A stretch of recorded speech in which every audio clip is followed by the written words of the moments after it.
이 시간에는 요한복음 1장의 19절부터 마지막 절인 51절까지 함께 나눴으면 합니다. 매우 긴 본문인데요. 일단 저희가 내용상 두 개의 사건으로 나누어서 우리에게 주어지는 가르침을 보고자 합니다. 일단 이 본문을 미리 읽어보지 않으셨다면 먼저 읽어보셨으면 합니다. 잠깐 중단하셔도 되고요. 지금 매 영상에서 제가 거듭 말씀드리는 것이 있는데요. 한 번만 더 말씀드리죠. 요한복음은 1세기 말에 초대교회가 자리를 잡고 있는 그런 시기에 교회에 전해지는 그런 마지막 복음의 말씀이라고 하였습니다. 그리고 그 당시는 또한 초대교회의 잘못된 전통과 잘못된 가르침도 교회 안에 스며들고 영향을 끼치고 있던 그런 시기라고 하였습니다. 그리고 한 가지 더 염두에 두어야 할 것은요. 그 당시 교회에는 늘 핍박이 있었다는 거, 그러기에 신앙에 대한 결단이 절실한 그런 상황이죠. 그리고 또한 요한복음의 거의 90%의 내용이 마태, 마가, 누가복음에서 기록되지 않은 그런 부분들을 다루고 있다 하였는데요. 그래서 기록된 내용과 말씀의 초점을 보게 되면 그 당시 교회가 당면한 이런 여러 상황들을 염두에 두고 말씀이 전해지는 것을 볼 수 있다고 하였습니다. 그래서 그 당시 차세대 신앙인들에게, 여기서 차세대 신앙인들 하면은 예수님의 사역과 부활을 목격하지 못한 이들이고요. 그래서 우리도 이에 속할 수 있다는 거 기억하시고, 그래서 이런 이들에게 중요한 메시지를 담고 있는 복음서라는 것입니다. 그래서 이를 인식하시며 말씀을 보셨으면 하고 부탁을 드렸습니다. 그럼 두 개의 그 사건에서 첫 번째 것부터 보기로 하죠. 19절에서 34절까지의 말씀인데요. 보시면 침례 요한과 예수님의 침례에 관한 얘기입니다. 사실 침례에 관해서는 모든 복음서에서 언급을 하고 있는 사건이죠. 하지만 정작 요한복음에서는 침례가 주어지는 내용은 기록이 되어 있지 않다는 것입니다. 그것은 아마도 그 당시 교회 내에서 성찬이나 침례 예식을 구원의 수단으로 주장하는 형식주의가 있었기에 이를 강조하지 않은 것으로 볼 수 있다는 것입니다. 신앙인들에게 침례를 받는 것이 중요합니다. 하지만 구원의 조건이 되어서는 안 되는 것을 기억하셨으면 합니다.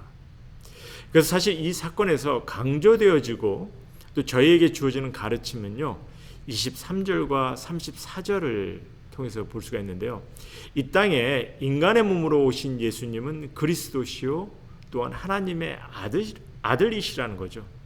그리고 또한 예수 그리스도는 침례 요한이 있기 전에 먼저 존재하신 이로, 그러니까 하나님이시라는 것을 우리에게 가르치고 있습니다.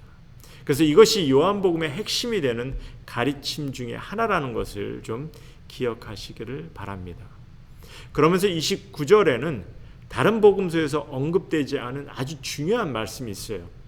예수 그리스도께서 세상의 죄를 지고 가는 하나님의 어린 양이심을 말씀하고 계십니다. 사실 공관복음에서는 예수님께서 세상을 심판하신 이로 오셨다는 것을 기록합니다.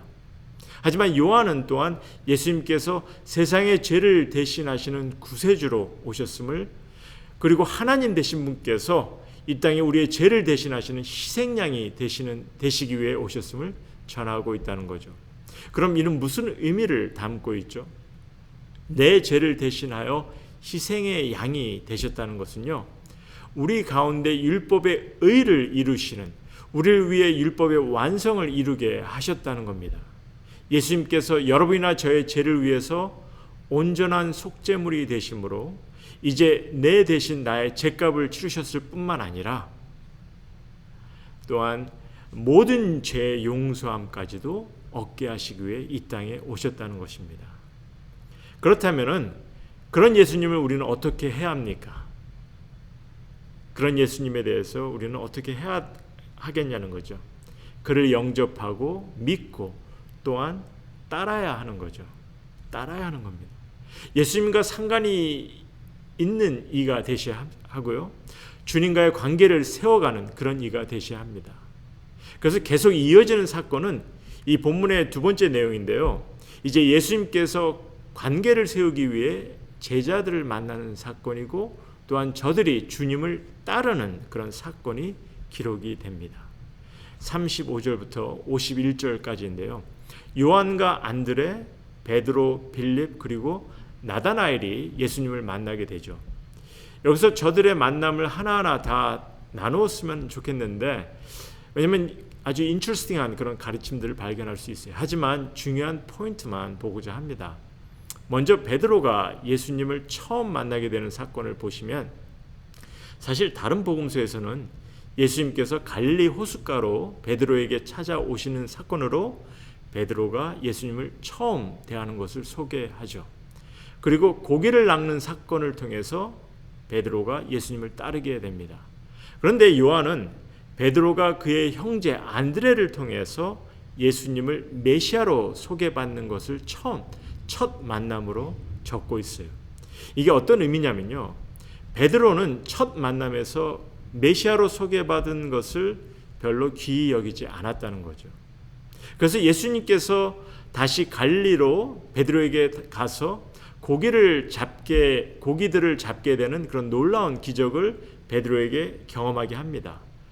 그러니 그때 베드로가 난데없이 스스로가 죄인임을 고백하죠. 그럼 그가 무엇을 잘못해서 그랬습니까? 그 이유를 요한이 밝힙니다. 베드로는 예수님을 메시아로 소개받았지만 그런 예수님에게 관심과 믿음을 보이지 않고 따르지 못하였기에 죄책감을 갖게 된 거죠. 이런 베드로의 행보를 밝히면서 오늘 본문은 제자들이 예수님을 따르게 된 사건을 비교하고 있어요. 먼저 요한과 안드레는 예수님을 만나게 되고 와 보라 하였을 때 예수님을 바로 따릅니다. 하지만 베드로는 머뭇거리는, 의심하는, 믿음을 바로 갖지 못하는 그런 행보를 하였다는 거죠.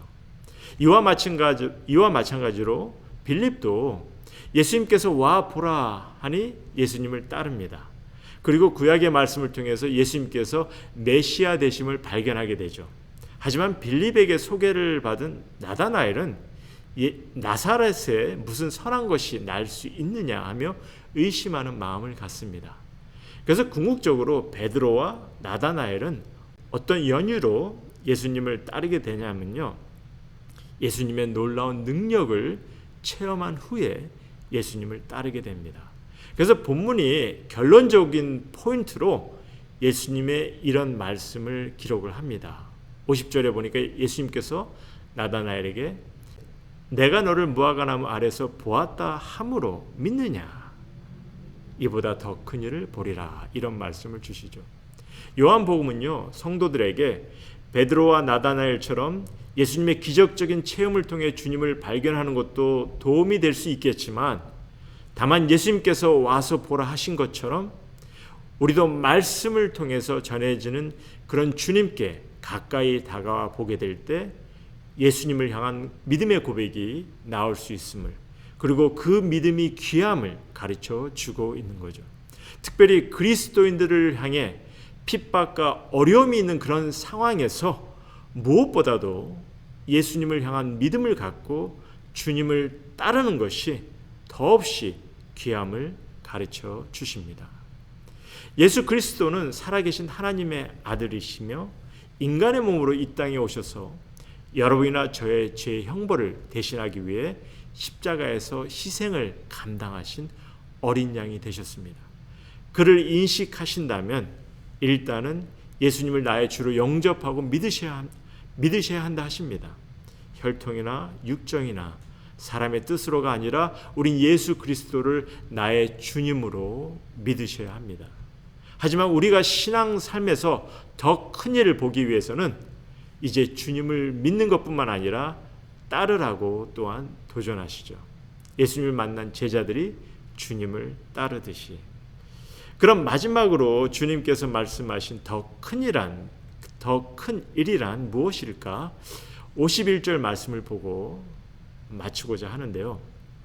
51절에 보시면 또 이르시되 진실로 진실로 너희에게 이르노니 하늘이 열리고 하나님의 사자들이 인자 위에 오르락 내리락 하는 것을 보리라 하시니라.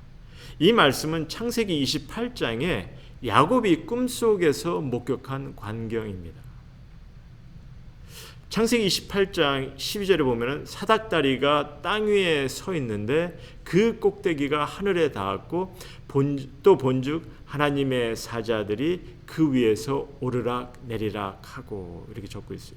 여기서 야곱은요 이 꿈을 꾼 곳을 베델, 즉 하나님의 집이라 일컫죠.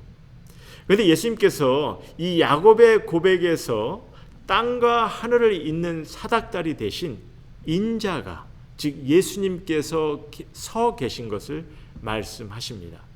그래서 예수 그리스도로 말미암아 이제 하늘과 땅이 소통을 하게 되고 하나님의 영광이 드러나게 됨을 증거하시며 이 일이 우리에게 보여질 큰 일이라 이렇게 말씀하시는 거죠. 그리고 이 일이 또한 주님의 집인 교회를 통해서 베델, 주님의 가족 공동체를 통해 증거되고 보여줘야 함을 임플라이 해주고 있는 것을 우리는 볼 수가 있습니다. 주님을 이 땅에 내 죄를 대신하기 위해 오신 그런 하나님의 아들로 믿고 그것도 어떤 체험보다는 말씀을 통해 그를 믿으시고 또한 그의 가르침을 따르려는 여러분은 이제 주님이 뜻하시는 더 큰 일도 보시게 되실 것입니다. 이런 귀한 가르침을 성도님 모두가 인식하시고 경험하게 되시길 소원합니다. 다음 본문은 2장의 말씀인데요. 읽어보시고 같이 나누기로 하죠.